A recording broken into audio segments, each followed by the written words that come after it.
মসজিদুল হারামে যাওয়া লাগেই, হজ ফরজ হইলে যাইতে হবে, ওইটা ফরজ। সেই জন্য মসজিদুল হারামে যাইতে হয়, মসজিদুল নববীতে যেতে হয়, মসজিদুল আকসায় গেলে ফজিলত আছে। কিন্তু আফসোসের ব্যাপার, এখন আর পূর্ণ নিয়ন্ত্রণ ইহুদিদের হাতে থাকার কারণে মুসলমান চাইলেই যাইতে পারে না। এই 3 মসজিদ হলো এই বরকতময় যে এই 2-3 মসজিদ দেখার উদ্দেশ্যে সফর শুরু করলেই সওয়াব হয়। শুধু তাই না, এই 3 মসজিদে গিয়ে যদি নামাজ পড়া যায়, নবীজি বলেন বাইতুল্লাহে নামাজ পড়লে তার 1 রাকাতের সওয়াব 1 লক্ষ গুণ বাড়ায়া দেওয়া হয়। মসজিদুন নববীতে পড়লে 1000 গুণ বাড়ায়া দেওয়া হয়। মসজিদুল আকসায় 1 রাকাত নামাজ পড়লে ওর সওয়াব 250 গুণ পর্যন্ত আল্লাহ তাআলা বাড়ায়া দেয়। 60 গম্বুজ মসজিদে যায় পড়লে এই সওয়াব পাওয়া যাবে, 1 গুণ 2 গুণ হবে। কেউ যদি মনে করে তাহলে তার আরো গুনাহ হবে। শাহজালালের মাজারে যায় পড়লে হবে মনে হয়। পৃথিবীর আর কোনো মসজিদ নাই। নবীজি আর এক হাদিসের মধ্যে বলেন, দাজ্জাল পৃথিবীর 4টা মসজিদে ঢুকতে পারবে না। দাজ্জালের আগমন হবে, গোটা দুনিয়া চড়ায় বেড়াবে, কিন্তু 4টা জায়গায় সে ঢুকতে পারবে না। 1 নাম্বার মসজিদুল হারাম, হারামের এরিয়া যত দূর ফিরিস্তারা দাঁড়ায় পাহারা দিবে, ওই এরিয়ার ভিতরে তারা ঢুকতে পারবে না। মসজিদুন নববী ওরও এরিয়া আছে, ওই এরিয়ার ভিতরে দাজ্জাল ঢুকতে পারবে না। মসজিদুল আকসা এই বাইতুল মুকাদ্দাসের ওই এরিয়ার ভিতরে দাজ্জাল ঢুকতে পারবে না। আর একটা মসজিদ আছে মসজিদুত তুর, ওই মসজিদুত তুরের মধ্যেও দাজ্জাল ঢুকতে পারবে না।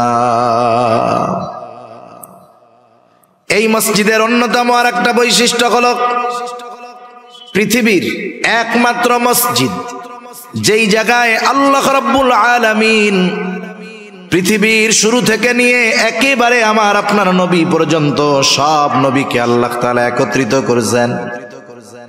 দুনিয়ার আর কোনো মসজিদ নাই। এই ফজিলতটা যেই মসজিদের মধ্যে সংগঠিত হয়েছে, দুনিয়ার আর কোনো মসজিদ নাই। এই মসজিদুল আকসাই একমাত্র মসজিদ যেই জায়গায় আল্লাহ তাআলা সকল নবী রাসূলদেরকে দুনিয়ায় একত্রিত করেছে। হজ উমরার সফরে যখন যাওয়া হয়, যারা গিয়েছেন ঐতিহাসিক স্থাপনাগুলো যখন দেখাইতে নিয়ে যায়, এই জায়গাটাতেও নেওয়া হয়। এখন তো কাবার দিকে ফিরা মেহরাব, কিন্তু বের হওয়ার সময় যখন দরজার উপরের দিকে তাকাইলে দেখা যায় জায়নামাজের মতো একটা চিহ্ন দেওয়া আছে, বোঝানোর জন্য যে আগে কেবলাটা এদিকে ছিল। তাহলে এই বাইতুল মুকাদ্দাস মসজিদুল আকসা এর সাথে আমার আপনার নবীজির কমপক্ষে 16 মাসের ইবাদতের সম্পর্ক রয়েছে। এটার সাথে আমাদের ইবাদতের সম্পর্ক। এটা হলো পৃথিবীর দ্বিতীয় মসজিদ। আবু যার গিফারি রাদিয়াল্লাহু তাআলা আনহু নবীজি সাল্লাল্লাহু আলাইহি ওয়াসাল্লামকে জিজ্ঞাসা করতেছেন, আইয়ু মসজিদিন উযিয়া ফিল আরদি আউওয়ালা, পৃথিবীর সর্বপ্রথম মসজিদ কোনটা? নবীজি বলেন, আল মসজিদুল হারাম। মসজিদুল হারাম হলো পৃথিবীর প্রথম মসজিদ। আল্লাহ তাআলাও বলেন, ইন্না আউওয়ালা বাইতিন মুদিআ লিন-নাস লাল্লাযী বিবাক্কাতা মুবারাকান ওয়া হুদাল লিল-আলামিন। মানুষের জন্য এই পৃথিবীতে প্রথম ঘর যেটা বানানো হয়েছে মক্কায় অবস্থিত। 2টা বিষয় হতে পারে, মুফাসসিরিনে কেরাম বলেন, একটা হলো মানুষের ঘর হোক আর ইবাদতের ঘর হোক, এই ঘরই প্রথম ঘর, এর আগে কোনো ঘর দুনিয়াতে ছিল না। 2 নাম্বার হতে পারে মানুষের ঘর হয়তো আগেই হয়েছে, কিন্তু এটা দুনিয়ায় ইবাদতের প্রথম ঘর, প্রথম মসজিদ। তাহলে পৃথিবীর প্রথম মসজিদ হলো মসজিদুল হারাম। এরপরে তিনি প্রশ্ন করতেছেন, সুম্মা আইয়ুন, এরপরে কোনটা? নবীজি প্রশ্নের জবাবে বললেন, আল মসজিদুল আকসা। মসজিদুল আকসা। কাম কানা বাইনাহুমা, এই 2টার মাঝে ব্যবধান কত বছরের?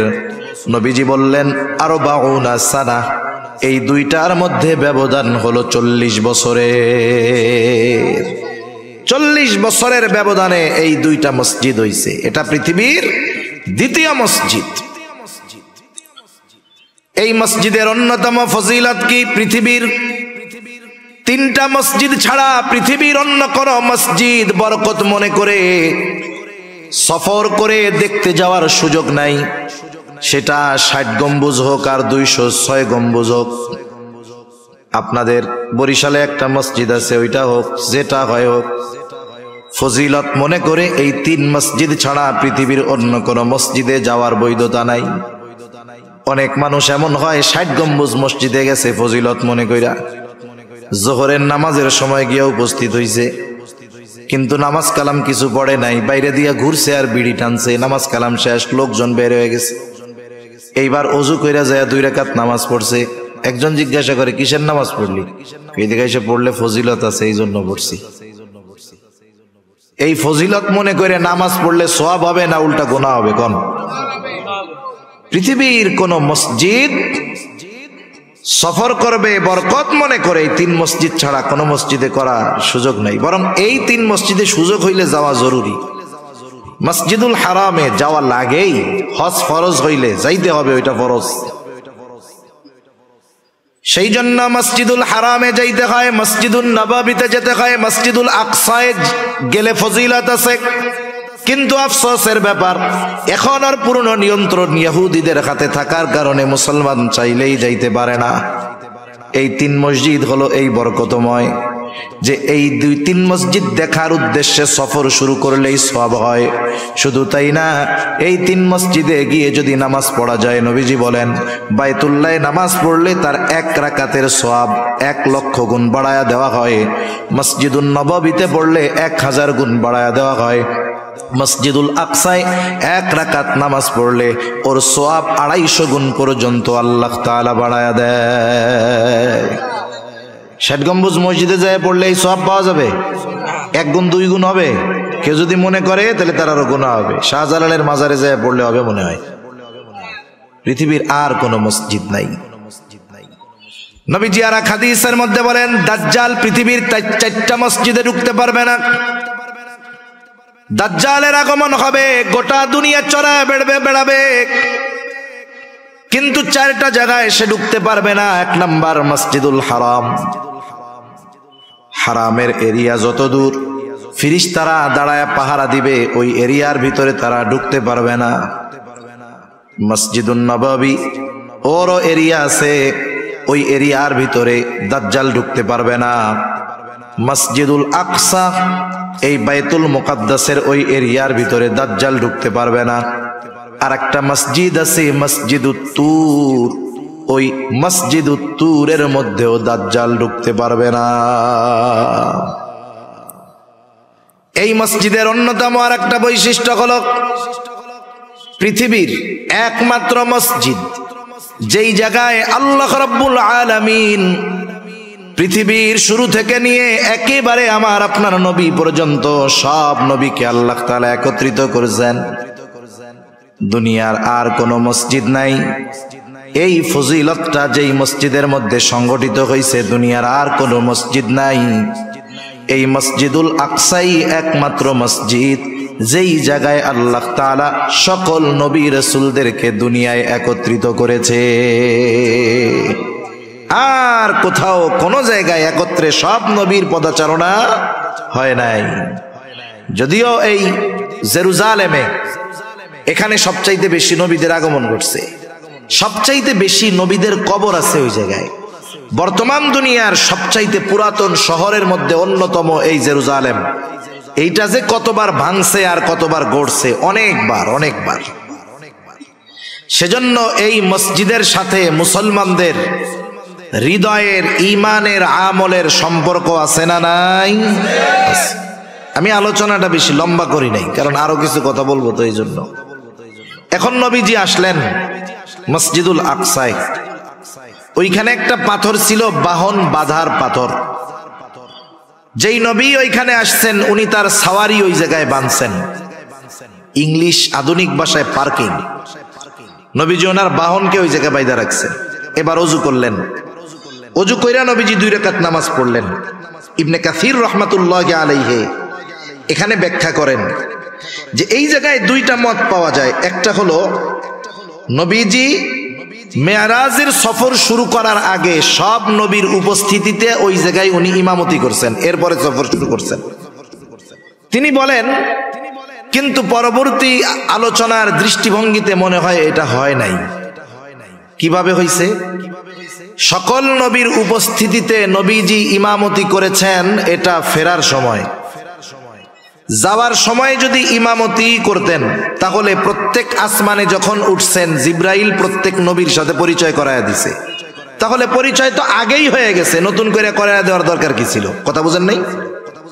এজন্য উনি বলতেছেন যে নবীজি ওইখানে গিয়ে 2 রাকাত নামাজ পড়লেন, এরপরে সফর শুরু হবে ঊর্ধ্ব আকাশে সফর, মেরাজের সফর।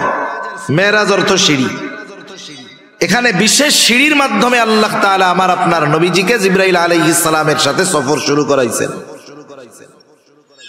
রাসূলুল্লাহ সাল্লাল্লাহু আলাইহি ওয়াসাল্লামকে নিয়ে জিবরাইল আলাইহিস সালাতু ওয়াস সালাম সফর শুরু করে দিলেন। মনে রাখবেন কাফের মুশরিকেরা এই ধরনের ওয়াজ নসিহত শোনে, ওরাও শোনে, কিন্তু সমালোচনা করার জন্য, ভুল ধরার জন্য, মুসলমানদেরকে তিরস্কার করার জন্য শুনে। রাসূলুল্লাহ সাল্লাল্লাহু আলাইহি ওয়াসাল্লাম প্রথম আসমানের দরজার কাছে পৌঁছায় গেল। দরজায় আওয়াজ করলো জিবরিল। কে বলে আমি জিবরিল। সাথে কে বলে মুহাম্মাদুর রাসূলুল্লাহ সাল্লাল্লাহু আলাইহি ওয়াসাল্লাম। ওনাকে নিয়ে যাওয়ার অনুমতি দেওয়া হয়েছে। এইবার ফেরেশতারা নবীজিকে সালাম বিনিময় করলেন, অভিবাদন জানাইলেন। প্রথম আসমানে নবীজির সাথে দেখা হলো হযরত আদম আলাইহিস সালাতু ওয়াস সালামের। জিবরাইল আলাইহিস সালাম পরিচয় করায়া দিলেন। আদম আলাইহিস সালাম নবীজিকে দোয়া করলেন। সফর শুরু হলো দ্বিতীয় আকাশের। ওইখানে ফেরেশতারা দরজা খুলে দিল, অভিবাদন জানালো। দ্বিতীয় আসমানে ঈসা ইয়াহইয়া আলাইহিস সালাম এনরা পরস্পর হলেন খালাতো ভাই। ওনাদের সাথে দেখা হলো, পরিচয় করায়া দিলেন জিবরাইল আলাইহিস সালাম। উভয়ের সাথে কথোপকথনের পর তৃতীয় আসমানের দিকে সফর শুরু হয়ে গেল। এইবার তৃতীয় আসমানে ফেরেশতারা দরজা খুললো, অভিবাদন জানাইলো, স্বাগতম জানাইলো। তৃতীয় আসমানে রাসূল আকরাম সাল্লাল্লাহু আলাইহি ওয়াসাল্লামের সাথে দেখা হলো ইউসুফ আলাইহিস সালামের। জিবরাইল আলাইহিস সালাম পরিচয় করায়া দিলেন। নবীজি দুনিয়ায় আয়েশা ইউসুফ আলাইহিস সালামের সৌন্দর্যের বর্ণনাও করেছেন। এইবার শুরু হয়ে গেল চতুর্থ আসমানের সফর। চতুর্থ আসমানের দরজা খুলে দেওয়া হলো, ফেরেশতারা নবীজিকে অভিবাদন জানাইলেন। এরপরে চতুর্থ আসমানে দেখা হয়ে গেল ইদ্রিস আলাইহিস সালামের সাথে। জিবরাইল আলাইহিস সালাম পরিচয় করায়া দিলেন। ইদ্রিস আলাইহিস সালাম অন্যান্য নবীদের মতো দোয়া করলেন। সফর শুরু হয়ে গেল পঞ্চম আসমানের। দরজা খুলে দেওয়া হলো, ফেরেশতারা নবীজিকে অভিবাদন জানাইলেন। পঞ্চম আসমানে গিয়ে সাক্ষাৎ হলো মুসা হারুন আলাইহিস সালামের সাথে।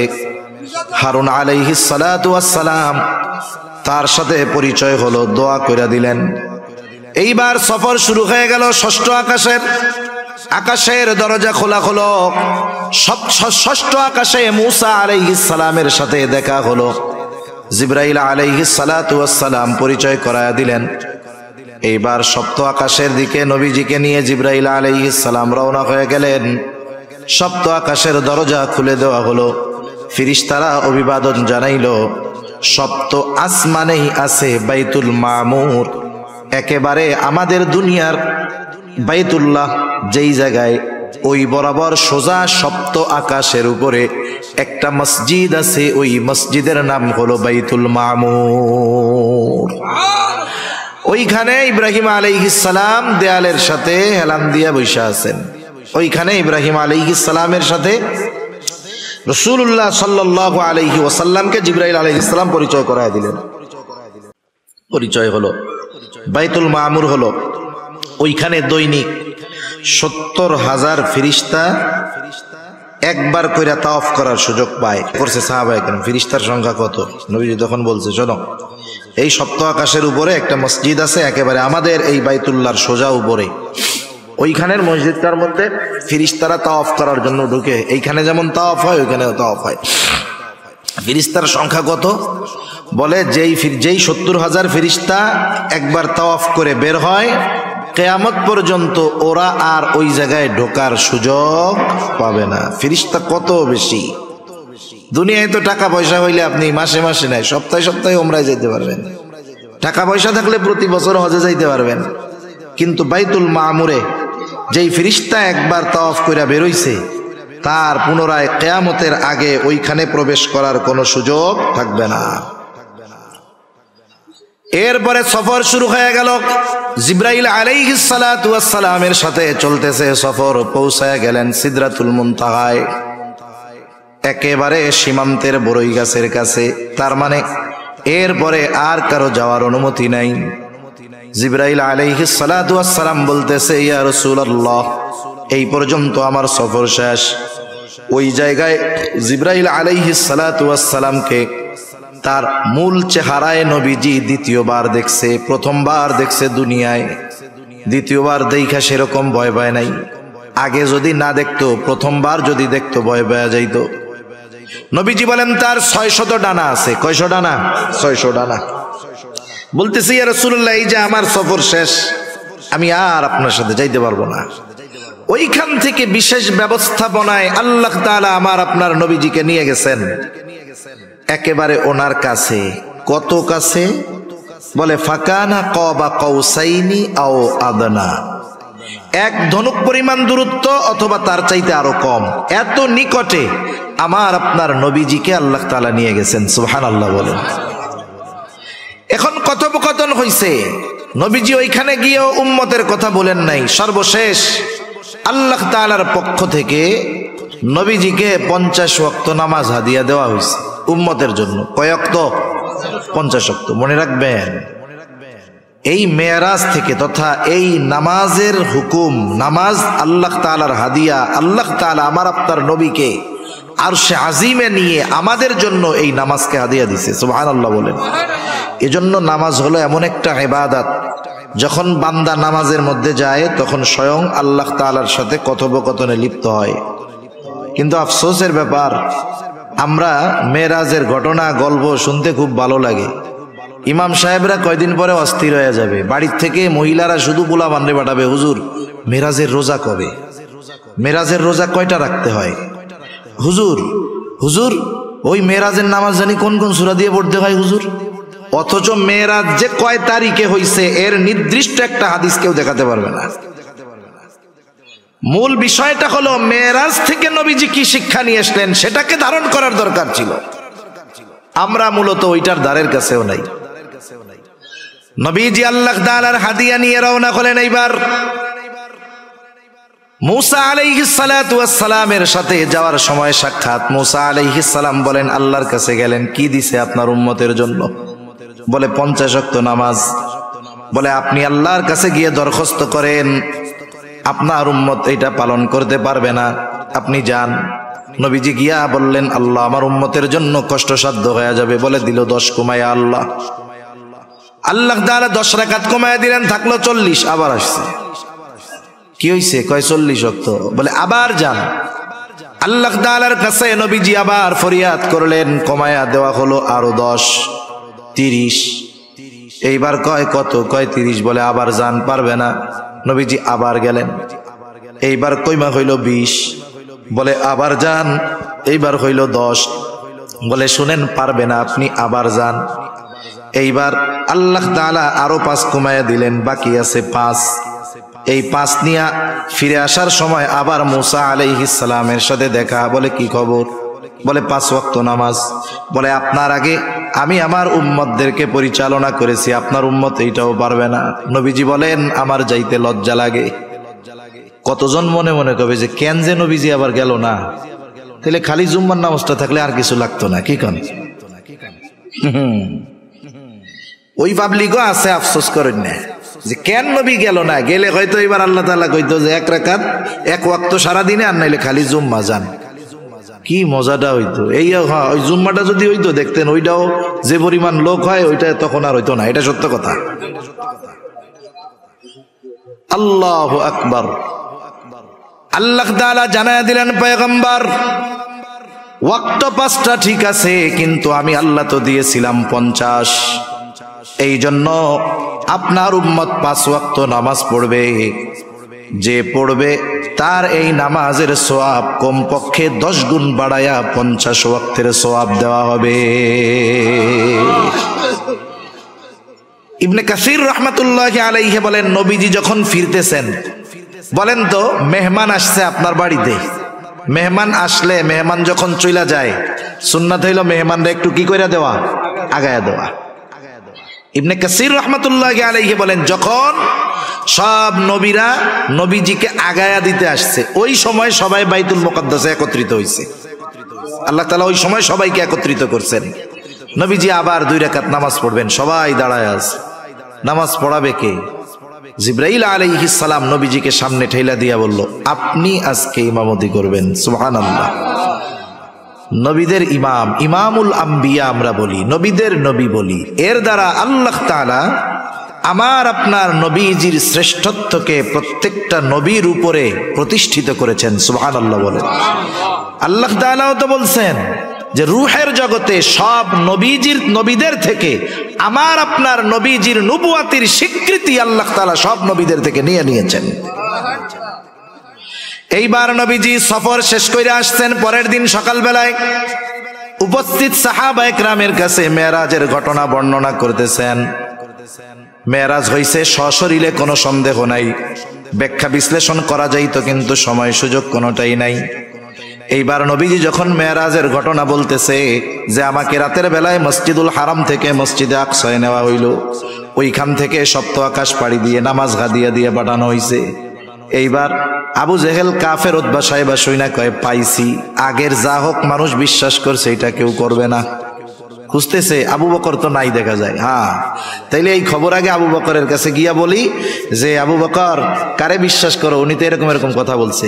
ওরা গিয়া আবু বকর রাদিয়াল্লাহু তাআলা আনহুর কাছে বলছে। আবু বকর রাদিয়াল্লাহু তাআলা আনহু বলেন, এ কথা কি আল্লাহর রাসূল নিজ জবানে বলছে? বলে হ্যাঁ। বলে নবীজি যদি বলে থাকে এটা যে সত্য, কোনো সন্দেহ নাই। আশার গুড়ে বালি ফিরে আসছে, কেমনে ঠেকানো যায়? বলেন তো, আমি যদি কেউরে জিজ্ঞাসা করি যাদের 2-3 তালা মসজিদ আছে, অনেক মুসল্লি 5 ওয়াক্ত নামাজ পড়ে, তারে যদি জিজ্ঞাসা করা হয়, বলেন তো আপনার মসজিদের সিঁড়ি কয়টা, সে বলতে পারবে না। দরজা জানলা কয়টা, বলতে পারবে না। নবীজি বাইতুল মুকাদ্দাসে আগে কোনোদিন যায় নাই, গেছে ওইটুক সময়ের জন্য। এইবার কাফেররা চিন্তা করতেছে কেমনে অবিশ্বাস করানো যায়। বাইতুল মুকাদ্দাস যদি যাইয়াই থাকে, অনেকগুলো পলিসি নিছে, এর মধ্যে একটা পলিসি জিজ্ঞাসা করতেছে, বলো বাইতুল মুকাদ্দাসের দরজা কয়টা, জানালা কয়টা, সিঁড়ি কয়টা? নবীজি কি এই জানালা, দরজা, সিঁড়ি এটা গুনতে গেছে নাকি? এখন নবীজি যদি না বলতে পারে, কাফেররা তো সুযোগ পেয়ে গেছে যে তাইলে নবী মিথ্যা কথা কইতেছে। জিজ্ঞাসা করেছে যখন, নবীজি চিন্তায় পড়ে গেছেন কি করা যায়। বুখারীর হাদিস। কাফেররা তো চিন্তা করতেছে জবাব তো দিতে পারবে না, যদি যাইয়াও থাকে তাও পারবে না, কারণ কেউ দরজা, সিঁড়ি, জানালা গুনতে যায় না। নবীজি চিন্তা করে, না বললে পারলে তো বিশ্বাস করবে না। এই ঘটনার পরে কিন্তু অনেক ইমানদারের ঈমান নড়বড়ে হয়ে গিয়েছিল। নবীজি বলেন কি হইল? বলে ফাজালাল্লাহু লি বাইতুল মুকাদ্দাস ফাতাফিকতু উখবিরুহুম আন আয়াতিহি ওয়া আনা আনজুরু।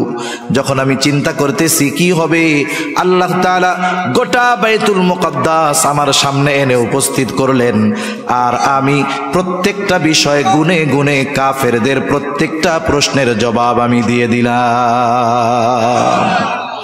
সেজন্য সম্মানিত শুধু আলোচনা আর নয়, সর্বশেষ বিষয় হলো নবীজি সাল্লাল্লাহু আলাইহি ওয়াসাল্লামের মেরাজের শিক্ষা, মেরাজের হাদিয়া নামাজ। এটা আমাদেরকে যথাযথভাবে নিজের জীবনের সাথে ফিট করতে হবে। 2 নম্বর বিষয়, এই মসজিদুল আকসা, বাইতুল মুকাদ্দাস, যেটার সাথে মুসলমানদের ঈমানের সম্পর্ক, আমলের সম্পর্ক, যদি কখনো এমন সুযোগ হয় এই মসজিদের পবিত্রতা রক্ষার্থে জালেমদের বিরুদ্ধে জীবন বাজি রেখে জিহাদ করতে হয়, লড়াই করতে হয়, তাহলে ওই লড়াইয়ে যদি অংশগ্রহণের সুযোগ থাকে, কোন কোন ইমানদার আছেন জীবন বাজি রেখে ওই লড়াইয়ের জন্য তৈয়ার আছেন? নারায়ে তাকবীর, নারায়ে তাকবীর। মাশাআল্লাহ, হাত নামাই। একটা কাজ করবেন, সর্বশেষ কথা, প্রত্যেকের ঘরে একটা বাইতুল্লাহর ছবি, একটা মদিনার ছবি, সবুজ গম্বুজের ছবি আর একটা মসজিদুল আকসার ছবি রাখবেন। তাহলে কি হবে? ছোট বাচ্চা জিজ্ঞাসা করবে, এই তিনটার সংক্ষিপ্ত ইতিহাস জানবেন, জিজ্ঞাসা করবে আব্বু এটা কি? আপনি বলবেন এটা কাবা, এটা আল্লাহর ঘর, এদিক ফিরে আমরা নামাজ পড়ি, এটা পৃথিবীর প্রথম ঘর, এই ঘরের মধ্যে নামাজ পড়লে 1 লক্ষ গুণ সওয়াব হয়। এরকম কিছু তথ্য আপনার জানা থাকবে। আপনি যখন বারবার তাকে ওইগুলো রিপিট করবেন, ওই ঘরের প্রতি মহব্বত তার অন্তরের মধ্যে পয়দা হবে। ঠিক কিনা বলেন? মদিনার ছবি রাখবেন, বলবেন এইটা কি? বলবেন আব্বু এটা হলো মসজিদুন নববী, এই যে সবুজ গম্বুজটা দেখো, এর নিচেই তোমার নবীজির রওজা, ওইখানে নবীজি শুয়ে আছে। তুমি জানো এখান থেকে যদি আমরা সালাম দেই, ফিরিস্তারা সালাম পৌঁছায় দেয়, আর তুমি যদি ওই জায়গায় গিয়ে সালাম দিতে পারো, নবীজি জবাব দিবে। আর যদি তুমি অনেক ভালো মানুষ হতে পারো, তাহলে নবীজি সালামের জবাব দিলে হয়তো তুমি নিজেও শুনতে পারবে। এই যে তার ভিতরে ভালো হওয়ার আগ্রহ, উদ্দীপনা তৈরি করে দিবেন। সাথে সাথে মসজিদুল আকসা, এর সংক্ষিপ্ত ইতিহাস জেনে রাখবেন। জিজ্ঞাসা করলে বলবেন আব্বু এটা আমাদের প্রথম কেবলা, এদিকে ফিরে আমরা আগে নামাজ পড়তাম, এরপরে ওইটাতে ফিরি, এটার মধ্যে গেলে এই সওয়াব আছে, এখান থেকেই নবীজি মেরাজ করেছেন। এই যে আপনি যখন ও দেখবে বারবার, ওগুলোর প্রতি মহব্বত, ভালোবাসা জাগ্রত হবে। রাখা যাবে তো ইনশাআল্লাহ? রাখা যাবে তো ইনশাআল্লাহ? সেজন্য মসজিদুল আকসার মহব্বত আল্লাহ আমাদের অন্তরে ঢেলা দেন, মসজিদুল নববী, মসজিদুল হারামের মহব্বত আল্লাহ আমাদের অন্তর দিয়ে ভরপুর করে দেন। সাথে সাথে নবীজির পাঠানো মেরাজের হাদিয়া, এটা যেন আমরা যথাযথভাবে রক্ষা করতে পারি, আল্লাহ তাআলাও আমাদের সেই তৌফিক দান করেন। সকলে বলি আমিন। আসলে আমি আজকে মোটামুটি ওয়াদা রক্ষার্থে আসা, এটা যদি ঢাকা আশেপাশে বা অন্য জায়গায় হইতো আর একজনকে পাঠিয়ে দিয়ে বলতাম আমি আজ যাব না, কিন্তু যেহেতু আপনাদের এলাকার মেহমান, আপনাদের এলাকার আত্মীয়, ওনার কথায় আসছি, ওনার ওয়াদা না রাখলেও বিপদ। ওই যে শুরুতে বললাম, আমার কি হবে ওইটা দেখবেন না, আপনারা আগে কমিটিতে ধুইয়া দিবেন, এই জন্য বাধ্য হয়েও আসা। দোয়া করবেন, আল্লাহ তাআলা যদি সামনে চায় ইনশাআল্লাহ আসবো। দোয়ার আবেদন যারা টাকা দিয়েছে মাহফিলে, তাদের জন্য 1 আসনের এমপি বাণিজ্য মন্ত্রী আলহাজ তোফায়েল আহমদ এমপি সাহেব অসুস্থ, তার জন্য দোয়া। 2 আসনের সদস্য আলহাজ আলী আজম মুকুল এমপি মহোদয় অসুস্থ, তার জন্য দোয়া। তাফসীর কমিটির সভাপতি জনাব মোহাম্মদ ইরফানুল হাসান স্বপন চেয়ারম্যান সাহেবের মরহুম পিতামাতার জন্য দোয়া। খানবাড়ির সকল মৃত ব্যক্তিদের উদ্দেশ্যে দোয়া। তাফসীরুল কোরআনের সকল মৃত সদস্যদের জন্য দোয়া। যাদের জন্য দোয়া চাওয়া হয়েছে, যেই উদ্দেশ্য নিয়ে দোয়া চাওয়া হয়েছে, আল্লাহ তাআলা কবুল করুক। সকলে বলি আমিন। কেউ কিছু কথা বলার আছে? কিছু বলবে? আর আমরা দুরূদ শরীফ পড়ি। আগামী দিন মাহফিল আছে, আমাদের বন্ধুবর মুফতি আব্দুর রহমান বেতাগী সাহেব আসবেন। আমি তো ঠান্ডা ঠান্ডা বলছি, উনি আরো উদ্দীপনার সাথে আলোচনা করেন। আপনাদের এখানে আগেও আসছেন। আবার পরিচিত মুখ, নতুন নতুন, অতি পরিচিত না হলে আসলেও মানুষও চিন্তা করে কি না কি বলবে। যেহেতু উনি পরিচিত মুখ, আপনারা আসবেন, আগামী দিন বন্ধু বান্ধবদেরকে দাওয়াত করে নিয়ে আসবেন। আল্লাহুম্মা সাল্লি আলা মুহাম্মদ ওয়া আলা আলি মুহাম্মাদিন কামা সাল্লাইতা আলা ইব্রাহিম ওয়া আলা আলি ইব্রাহিম ইন্নাকা হামিদুম মাজিদ। আল্লাহুম্মা বারিক আলা মুহাম্মাদিন ওয়া আলা আলি মুহাম্মাদিন কামা বারাকতা আলা ইব্রাহিম ওয়া আলা আলি ইব্রাহিম ইন্নাকা হামিদুম মাজিদ। আলহামদুলিল্লাহি রাব্বিল আলামিন ওয়াল আকিবাতু লিল মুত্তাকিন ওয়াস সালাতু ওয়াস সালামু আলা খায়রি খালকিহি মুহাম্মদ ওয়া আলা আলিহি ওয়া আসহাবিহি আজমাইন।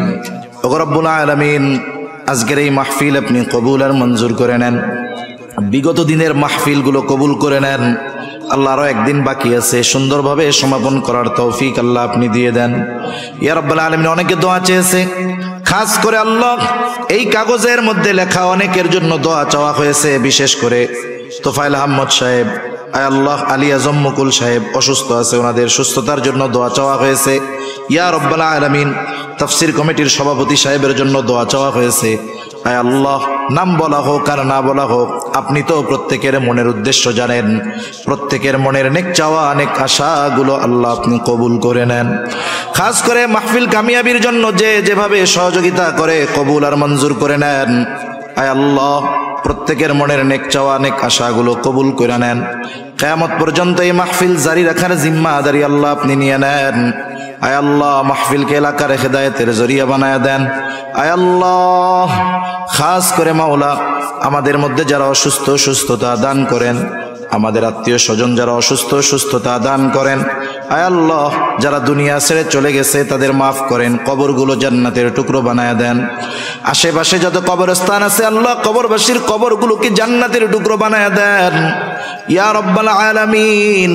খাস করে আমাদের যাদের মা বাবা দুনিয়া ছেড়ে চলে গেছে, গুনার কারণে যদি কারো মা বাবার কবরে আযাব হয়, কবরের আযাব মাফ করে দেন, কবরগুলো জান্নাতের টুকরো বানায় দেন। কিয়ামতের দিন হিসাব সহজ করে জান্নাতের ব্যবস্থা আপনি করে দিয়েন। যাদের মা বাবা বেঁচে আছে সুস্থ দীর্ঘ অনেক হায়াত দিয়ে দেন আল্লাহ।